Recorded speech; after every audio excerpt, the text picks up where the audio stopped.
जब तक हमारे जैसे लोग जिंदा हैं, किसी की औकात नहीं है, किसी की माँ ने दूध नहीं पिलाया, चाहे वो कितने बड़े लेवल की सत्ता के साथ पहुंच जाए, जब तक हमारी सांस में सांस है, किसी का बाप भी इस देश को हिंदू राष्ट्र नहीं बना सकता। ये मुल्क, सुनिए, ये मुल्क सभी का है और इस मुल्क को जितने भी बांटने वाले लोग हैं, मेरी नज़र में वो कमीन है, मेरी नज़र में वो हरामखोर है जो इस मुल्क को बांटना चाहते हैं। ये मुल्क लोकतंत्रात्मक देश है, ये मुल्क सभी लोगों से मिलकर बनता है, यहाँ सभी धर्मों के लोग एक साथ आपसी भाईचारे के साथ रहते हैं। बहुत सारे लोग जो आते हैं इसको बांटने के काम करते हैं सियासती तौर पे, उन सारे लोगों की सियासत को खत्म करने का काम हम लोग करेंगे, इसीलिए हम लोग जमीन पे हैं। मैं तो कहूँगा कि अगर जो शूद्र मंदिर में पुजारी बनने जाए भी ना तो उसके लठियाँ मारनी चाहिए, उसको एहसास कराना चाहिए क्यों जाना है मंदिर में पूजा करने। मैं इस बात को दावे के साथ कह सकता हूँ कि 2024 का जो इलेक्शन है उस इलेक्शन के बाद इस बात की गारंटी देने वाला कोई नहीं कि हमारे पास वोट का अधिकार रहेगा या नहीं रहेगा।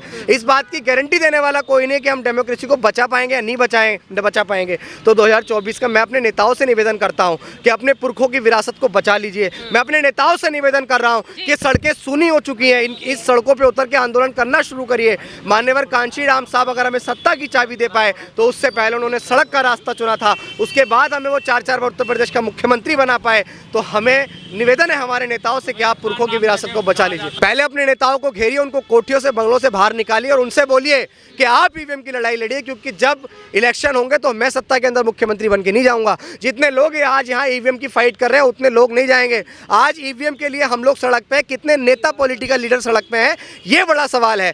हम ईवीएम के लिए सड़क पे उतरे, लेकिन क्या राहुल गांधी, क्या केजरीवाल, क्या और लोग, जो लोग सत्ता के अंदर बैठेंगे, जो लोग विपक्ष की अहम भूमिका निभा रहे हैं, माननीय बहन जी हैं, चंद्रशेखर आजाद है, बहुत सारे लोग, वो कब सड़क पे उतरेंगे, वो कब ईवीएम की फाइट करेंगे? हमारे जैसे नौजवान ईवीएम की फाइट करेंगे तो उससे क्या होने वाला है? नेता जीत के पहुंचेंगे। देखिए, मैं मंदिर मस्जिद इन सारी चीज़ों पे बात नहीं करता, वो मेरे दिमाग से बाहर है ना। मैं इस बारे में बात करना बिल्कुल पसंद करता। आप मुझसे बात करिए तथागत बुद्ध की, आप मुझसे बात करिए बुद्ध की विरासत की, आप मुझसे बात करती है फूले शाहू पेरियार की। मैं मंदिर मस्जिद की बात नहीं करना। मंदिर मस्जिद से किसी का विकास होने वाला ना, मंदिर मस्जिद से देश का उद्धार होने वाला। देश का उद्धार होगा तो बड़ी बड़ी यूनिवर्सिटी से। देश का अगर उद्धार होगा तो बहुत अच्छी मेडिकल सुविधाओं से। देश का उद्धार मंदिर और मस्जिदों से नहीं होगा। कौन किया जा रहा है किसी धर्म के? भाई, मुझे इसकी जानकारी नहीं है तो मैं इसका जवाब देना भी उचित नहीं समझता। का विरोध कर रहे हैं बहुजन लोग, क्या कभी सत्ता में आ पाएंगे बहुजन? कुछ तक देखो, मेरा एक मानना है, हम सड़क पे हैं, मैं इस बात को मान लेता हूं, क्योंकि वो बोलते हैं कि अधिकारों की लड़ाई के लिए न्योते नहीं भेजे जाते हैं, जिसका ज़मीर जिंदा होता है वो खुद ही पहुंच जाता है। असल मायने में मेरा ये निवेदन है, जितने लोग ईवीएम की लड़ाई लड़ रहे हैं, ईवीएम की लड़ाई लड़ने से पहले अपने नेताओं को घेरने का काम करिए।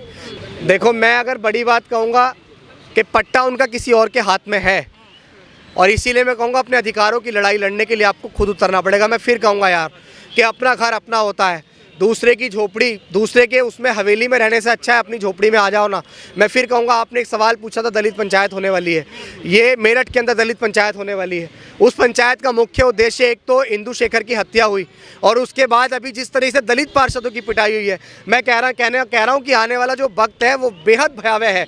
आने वाला जो वक्त है वो बहुत क्रिटिकल है। मैं फिर कहूँगा कि ना हमारे हाथ में, ना आपके हाथ में माइक रहेगा, ना आपके हाथ में कैमरा रहेगा, ना हमारे पास बोलने के लिए जुबान रहेगी। अगर 2024 के बाद दोबारा यही सरकार स्थापित हो जाती है तो हमारे पास कुछ भी नहीं बचेगा। बसों में, रेल में जागरण किए जा रहे हैं, राम के नाम पर जय श्री राम के नारे लगाए जा रहे हैं। देखिए, उनकी सत्ता है, मैं आपको क्या बता रहा हूँ, उनकी सत्ता है, ये तो वक्त की बात है। मैंने कहा ना कि राह के दरिया का किनारा भी कभी आएगा।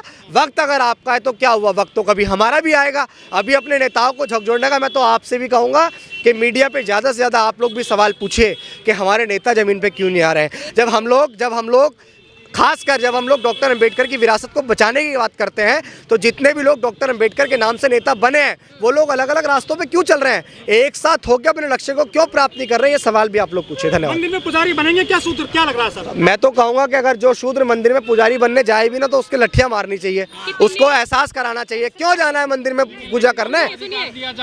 किसका अधिकार दिया जा रहा है मंदिर में? आरएसएस का चीफ बनाओ, जब मानेगा कौन सा अधिकार दे, आरएसएस का चीफ बनाओ, किसी एससी वर्ग को आरएसएस का चीफ बनाओ, जब हम मानेंगे तुम क्या करोगे? उद्घाटन करेगा मंदिर का उद्यान में इस बार। अभी एक स्वामी जी उन्होंने कह तो दिया, मैं तो नहीं जाऊंगा वहाँ। इसलिए नहीं जाऊंगा क्योंकि मोदी जी इसका उद्घाटन कर रहे हैं, वो ओबीसी है। मैं आपको सच बताऊं कि मैं फिलहाल पॉलिटिकल व्यक्ति नहीं हूं। वक्त कहां लेके जाएगा, समय कहां लेके जाएगा, उस बात की अभी से अपने आप से जुबानी नहीं दे सकता हूं। लेकिन फिलहाल क्योंकि मान्यवर कांशीराम साहब ने कहा कि बिना सामाजिक आंदोलन के हम लोग राजनीति को हासिल नहीं कर सकते हैं, तो अभी सामाजिक परिवर्तन करने निकले। इस देश में सामाजिक परिवर्तन की जरूरत है।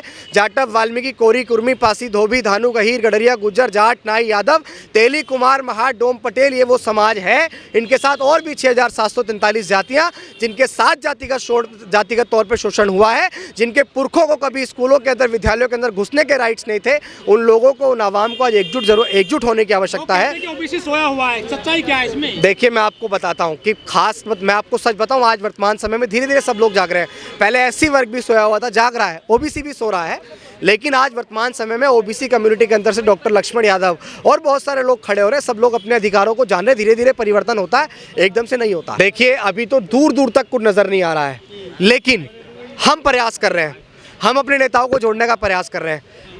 हकीकत यही है कि अभी हमारे जितने ही बुद्धिजीवी हैं ना, उन तमाम लोगों को सारे आंदोलन छोड़ के अपने नेताओं को एकजुट करने का आंदोलन शुरू करना चाहिए, तभी हम 2024 में कुछ कर पाएंगे, वरना हम कुछ हासिल नहीं कर पाएंगे। मायावती है या चंद्रशेखर है सर, ये बताइए। जब तक नेता बिखरे हुए, जब तक मेरा कोई नेता नहीं है। जब एकजुट हो जाएंगे तो मेरा नेता।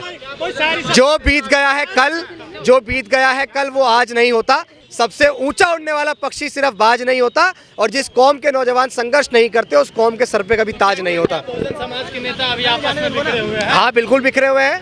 जब वो देखो, मैंने क्या बताया, आंदोलन जब विपक्ष के लिए करते हैं तो आंदोलन अपनों को एकजुट करने के लिए भी कर सकते हैं ना यार, क्यों नहीं कर सकते? नेताओं के लिए देखिए, ये तो वक्त तय करेगा हम क्या बनेंगे, भविष्य तय करेगा हम क्या करेंगे। सब लोग अपने अपने स्तर पे अपनी अपनी लड़ाई लड़ रहे हैं। ये तो समाज को आकलन नहीं करना चाहिए कि हम चंद्रशेखर बनेंगे या क्या बनेंगे, समाज तय करेगा हम क्या बनेंगे। फिलहाल सामाजिक आंदोलन को, मान्यवर कांशीराम साहब के आंदोलन को दोबारा जिंदा करने की मन में एक ललक है कि वो जिंदा हो जाए कैसे। आप समाज जोड़ों की बात करते हैं? हाँ, बिल्कुल समाज जोड़ने की बात कर रहे हैं यार, बिल्कुल समाज जोड़ने की बात करो। जब तक समाज एकजुट नहीं होगा, बिखरे हुए लोग, सुनिए, बिखरे हुए लोगों का हमेशा शोषण होता है, और जो लोग एकजुट होते हैं उनका कभी शोषण नहीं होता। बंद मुट्ठी लाख की और खुली मुट्ठी काक की। सांसद भी सड़कों पे हैं, जितने सांसद हैं हमारे 141 जो सस्पेंड हुए वो भी सड़क पे हैं। हाँ। 141 सांसदों को पार्लियामेंट से निकाल दिया गया, और यहाँ पर प्रोफेसर्स को यूनिवर्सिटी से निकाल दिया जा रहा है, वकीलों को कोर्ट से निकाल दिया जा रहा है, और हम जैसे लोगों को अपने घरों से, अब तो घरों पे बुलडोजर चलने लगी है। ये कैसा राम राज्य है, ये कैसा हिंदू राष्ट्र है, जहाँ पर तमाम उन्हीं के लोगों को उनके घर टुटवाने, वहाँ के उन्हीं के यूनिवर्सिटी से निकलवाना, उन्हीं के कोर्ट से निकलवा के पुलिस थाने भेजना, संसद पार्लियामेंट से तमाम सांसदों को बाहर भेजना, ये कैसा राम राज्य? जो बलात्कारी लोग होते हैं उन पे बुलडोजर नहीं चलता। सविता रॉय जैसी व्यक्ति जो DUSA संस्थान में, एक बड़े संस्थान में बैठ के इतनी नीच हरकत कर रही है, जो जातिवाद का एक मुखर चेहरा दिल्ली यूनिवर्सिटी में उभर चुके, जिसका चेहरा खोलने का काम डॉक्टर इतुर हम जैसे लोगों ने किया है। और IIT BHU जैसे जो लोग रेप करते हैं उनके घर बुलडोजर नहीं चलती, लेकिन जो हम जैसे लोग जो है सड़कों पर रहकर इस देश को बचाने की अगुवाई करते हैं, इस देश को बचाने की मांग करते हैं, उन के घर में बुलडोजर चलते हैं। तुड़वा दिया होता, सड़क पर रखा होता, काला मुंह किया होता, और खुद ही फांसी दी थी लोगों ने। मुसलमान दलित होते तो इंसाफ कोर्ट तक नहीं मिलता, सड़क पे ही मिल जाता है उनको। उनके साथ जो होना होता है ना सजा, वो सड़क से ही मिल जाती है। तब ये इतने पॉपुलर हो जाते हैं कि तय कर लेते हैं कि इनको तो हम मारेंगे, है ना, मुल्ले काटे जाएंगे तो राम राम चिल्लाएंगे। ये तो देश है, ये बनाओगे, ये राष्ट्र चाहते हो आप, ये आप हिंदू राष्ट्र बना के ये करोगे। अखंड भारत, भारत का संविधान क्या कहता है? आर्टिकल 1, अखंड भारत, एक भारत, जिसमें हर धर्म, जाति, संप्रदाय के लोग होंगे। हमें नहीं चाहिए ऐसा राष्ट्र, हमें नहीं चाहिए। धर्म वो होता है हमारी अंडरस्टैंडिंग से जो जोड़ता है, जो तोड़ता नहीं है, जो डिवाइड नहीं क्रिएट करता। अगर ये तोड़ेंगे और हमें हमारे दिलों में नफरतें भरेंगे, हमारे युवा के अंदर पेशेंस खत्म है, युवा के अंदर कलम की बजाय तलवार दे रहे हो आप। तो तलवार का मतलब सेल्फ डिफेंस से हटकर ये है जो ये तलवार दे रहे हैं कि हर गरीब, हर मजलूम, हर दलित, आदिवासी, खासकर मुसलमान, इनको काटा जाए, इनको मारा जाए, इनको आगे बढ़ने ना दिया जाए। लेकिन हम जैसे लोगों से पता है बहन जी आपको खतरा क्यों है? हम जैसे लोगों से खतरा इसलिए जो 4 किताबें बाबा साहब की वजह से हम पढ़ते हैं, वो पढ़ के हम सवाल करते हैं, हम बोलते हैं, हम प्रश्न करते हैं कि अब तक हमारी हालत ऐसी क्यों रही। फिर ऐसी नस्लें, डॉक्टर इतू, अभिषेक जाटव जैसे, आशुतोष जैसे अन्य ऐसे लोग जब निकल के आते हैं, एक क्लास जब आती है तो थ्रेट हो जाता है। फिर आती है बात की ये तो रिजर्वेशन से आए हैं, ये तो भीख लेके आए हैं। हमारे रिजर्वेशन पे सवाल आता है तो 10% किसकी भीख खा रहे हो? किसको मिल रहा है 10% रिजर्वेशन? तो तुम भी तो वो भीख ले रहे हो ना। हमने तो सवाल नहीं किया। CAA फिर से लागू होने वाला है। लोगों का डर, लोगों के बीच में डर, करने की बात हम भी देखेंगे। देखेंगे लाजिम है, हम भी देखेंगे, देखते हैं क्या करते हैं, देखते हैं। शुरुआत इन्होंने करी है, खत्म हम करेंगे। 8 तारीख को प्रेस कॉन्फ्रेंस है, बिल्कुल आऊंगी आपके मैं। मीडिया के राही आपको टाइम बता दिया जाएगा 3 बजे। अगर आप लोगों की कंफर्ट है तो आप लोग आइए, आपको हम बताएंगे कि कितना बड़ा एक्शन प्रोग्राम वहाँ पे होने वाला है।